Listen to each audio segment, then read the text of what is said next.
Alright, hello and welcome everybody to another investing tutorial where today we will discuss how to calculate the intrinsic value of a publicly traded stock. The goal of this video is to teach exactly what goes into determining the intrinsic value based on a discounted cash flow projection and what we can learn from a stock based on calculating its intrinsic value. First, you can create a spreadsheet like this which can automate the calculations you may need to determine the intrinsic value. I'll link this Google spreadsheet as a .csv file in the description below for you to reference as we're going. You want to take the most recent 10 years of annual free cash flows and input them into 10 different slots as I've done here.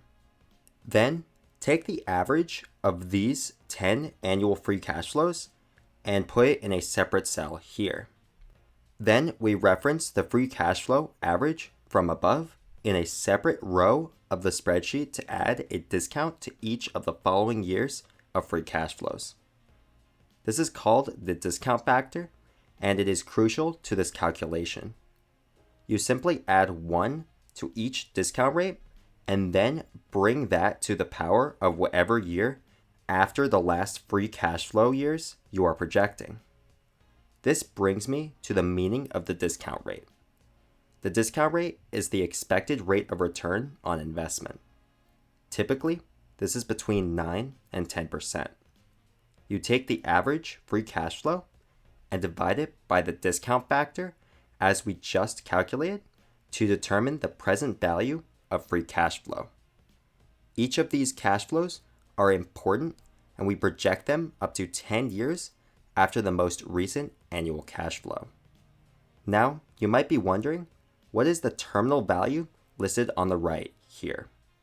This is a value that involves the perpetual growth rate, which is the expected rate of growth of the economy. Typically, this is put between 3 and 4%. This allows us to project the growth of cash flow while discounting prior cash flows. This terminal value should be much bigger than the other present value free cash flows. This is calculated by taking the average free cash flow and multiplying it by 1 plus the perpetual growth rate and dividing that by the discount rate minus the perpetual growth rate. This should get you the terminal value. Then you discount this terminal value using the discount factor as we discussed before, and that is done in a very similar way to discounting the free cash flow. Simply take the terminal value and divide it by the discount factor, and then you will have a value that can be summed with the other present value free cash flows to obtain the total sum of discounted free cash flows over here on the left side. Now we need to add the total assets and subtract the total liabilities or debt from the sum of discounted free cash flows. For ease, this info can be obtained from going to Yahoo Finance. Once you are on the page of the stock you are calculating the intrinsic value for, click on the Financials tab. Then click on the Balance Sheet tab. Once you are there, you will see the total assets and total liabilities listed. Input those values into the spreadsheet. This is to calculate the equity value, which is once again calculated by taking the sum of discounted free cash flows, adding the total assets of the business, and subtracting the total liabilities. Finally, in order to obtain the intrinsic value per share of stock, we take the equity value and divide that by the shares outstanding. To obtain the shares outstanding, go to Yahoo Finance and click on the Statistics tab. Then scroll down until you see the shares outstanding. Be sure to input each of these numbers in as thousands to keep things simple and remove unnecessary zeros from the calculation. Here we see that 3M has a discounted cash flow intrinsic value of about $147.96 per share, relative to a recent trading price of $120.14 per share.